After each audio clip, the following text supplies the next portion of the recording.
स्वागत है आपका आयुष अकेडमी पे। और इस वीडियो में हम बात करेंगे जो गवर्नमेंट रिक्वायरमेंट निकली है सेंट्रल गवर्नमेंट की। ठीक है, किसमें निकली है आपका कोयर बोर्ड। ठीक है, कोयर बोर्ड यानी जिसको मिनिस्ट्री ऑफ एमएसएमई बोलते हैं, गवर्नमेंट ऑफ इंडिया, यानी सूक्ष्म लघु और मध्यम उद्यम मंत्रालय, भारत सरकार। ठीक है, अब इसमें पोस्ट देख लेते हैं। ठीक है, जैसे ही आप ऑफिशियल वेबसाइट पे आते हैं तो यहाँ पे एक सबसे ऊपर आपको ये दिखेगा apply online for various post. ठीक है, इस पर हम क्लिक करेंगे। जैसे ही हम क्लिक करते हैं तो जो लेटेस्ट रिक्वायरमेंट है वो यहाँ पे दिख जाती है। जैसा कि डेट 15 जुलाई को ये निकला है। ठीक है, 15 जुलाई को निकला है। इसमें लिखा है, देखिए, click here to view notification Hindi English, और click here to view the ad and of English notification, click here to view apply. तो पहले हम नोटिफिकेशन देख लेते हैं इसका इंग्लिश में। ठीक है, इसका हम नोटिफिकेशन देख लेते हैं। ठीक है, नोटिफिकेशन देख लेते हैं इसका।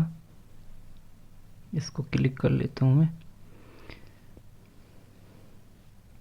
तो ये इसका ऑफिशियल नोटिफिकेशन है। ठीक है, कोयर बोर्ड का। ठीक है, पोस्ट देख लेते हैं। सीनियर साइंटिफिक ऑफिसर की है, एक पोस्ट है। डिग्री मांगा हुआ मैकेनिकल या इंजीनियर से 2 साल का एक्सपीरियंस होना चाहिए, साथ में मशीन और स्ट्रक्चरल फैब्रिकेशन का। एज जो है not exceeding 35 years age on the closing date of application. दूसरी पोस्ट है senior scientific officer product diversification है। इसमें भी एक पोस्ट है। सेकेंड क्लास बैचलर डिग्री मांगा हुआ है टेक्सटाइल टेक्नोलॉजी से विद वीविंग टेक्सटाइल्स, और ठीक है, बैचलर डिग्री होनी चाहिए textile technology with 3 years experience होना चाहिए वीविंग टेक्सटाइल और फर्निशिंग फैब्रिक्स में। ठीक है, और first class diploma in textile technology with 5 year experiences weaving in textile और फर्निशिंग फैब्रिक्स। ठीक है, उसके बाद साइंटिफिक असिस्टेंट है इंजीनियर के लिए। शोरूम मैनेजर है। ठीक है, शोरूम मैनेजर के लिए डिग्री होनी चाहिए आपके पास में, किसी भी यूनिवर्सिटी से आपने डिग्री कर रखी होगी, और 2 साल का एक्सपीरियंस होना चाहिए मार्केटिंग ऑफ कंज्यूमर प्रोडक्ट का। ठीक है, डिग्री आपकी किसी भी फील्ड से चल जाएगी यहाँ पे। एज जो है 35 से कम होनी चाहिए। 4 पोस्टें हैं केवल, 2 ओबीसी की, 1 एससी की, 1 जनरल की। ठीक है, और असिस्टेंट की पोस्ट है। असिस्टेंट की पोस्ट के लिए फर्स्ट और सेकंड क्लास ग्रेजुएट होना चाहिए, इसको कोई भी भर सकता है, इसमें एक्सपीरियंस नहीं मांगा हुआ। ठीक है, तो 9 पोस्टें हैं, 5 जनरल की हैं, बाकी 3 ओबीसी की और 1 एससी की। ठीक है, एज जो है 28 से ज़्यादा नहीं होनी चाहिए। यूडीसी की है, अपर डिवीज़न क्लर्क। ठीक है, इसमें भी जो है डिग्री मांगा हुआ है किसी भी फील्ड से, और थोड़ा कंप्यूटर का नॉलेज होना चाहिए। जूनियर स्टेनोग्राफर है। ठीक है, 12th बेस पे और कंप्यूटर बेस होना चाहिए। मैकेनिक की है। ठीक है, और हिंदी टाइपिस्ट का है, ये भी 12th बेस पे है। एलडीसी की है।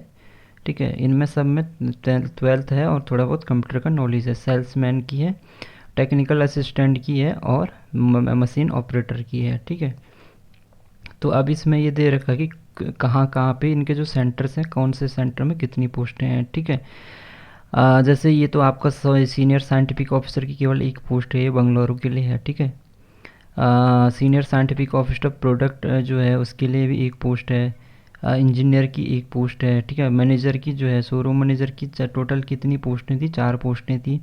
तो ये जो है यूपी वाराणसी के लिए है, अहमदाबाद गुजरात, और बंगलौर कर्नाटका, और गुवाहाटी असम के लिए है। ठीक है, असिस्टेंट की है। असिस्टेंट की जो देखिए जनरल की, जैसे आपका कर्नाटका और उड़ीसा, ये महाराष्ट्र में है, और आपका जो है कोलकाता वेस्ट बंगाल पे और असम में है, और यहाँ पे एक दूसरा आपका बंगलुरु कर्नाटका में। तो ठीक है, तो ये जनरल की है। एक पूरा कैटेगरी वाइज दे रखा कौन सी पोस्ट है कहाँ पे, आप इसको अच्छे से पढ़ लीजिएगा, सारा डिटेल्स यहाँ पे दे रखा है। ठीक है,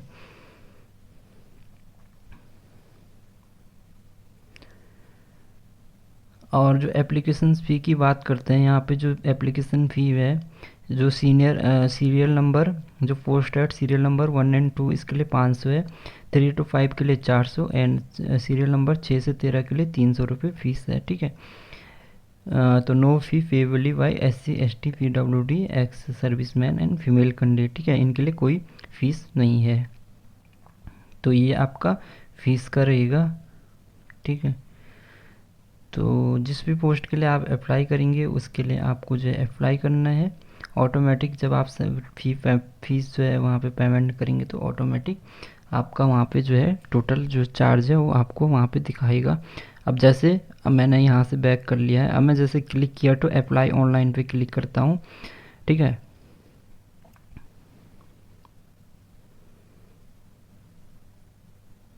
थोड़ा लोड हो रहा है गाइड, वेबसाइट थोड़ा इनकी जो है, ठीक है। तो ये इनका जो है, अब जैसे अप्लाई करना है तो अप्लाई करने के लिए सबसे पहले आपको क्या करना है, यहाँ पे आप अब ये नए कैंडिडेट हैं तो आपको यहाँ पे न्यू कैंडिडेट रजिस्ट्रेशन यहाँ पे करना है, ठीक है। इंस्ट्रक्शन दे रखा है ऑनलाइन एप्लीकेशंस का यहाँ पे पूरा, आप इसको भी देख सकते हैं आप, इंस्ट्रक्शन क्या पूरा दे रखा है यहाँ पे, ठीक है। इसको भी अच्छे से पढ़ लीजिएगा, ठीक है। कि जो फ़ोटो आपको देना है, सिग्नेचर वगैरह जो भी अपलोड करना है वो क्या क्या रहेगा, यहाँ पे पूरा जो है इंस्ट्रक्शंस यहाँ पे दे रखे हैं, ठीक है। ये आपको फॉर्मेट भी बता रखा है इसने, इस तरह से आप जो है, ठीक है।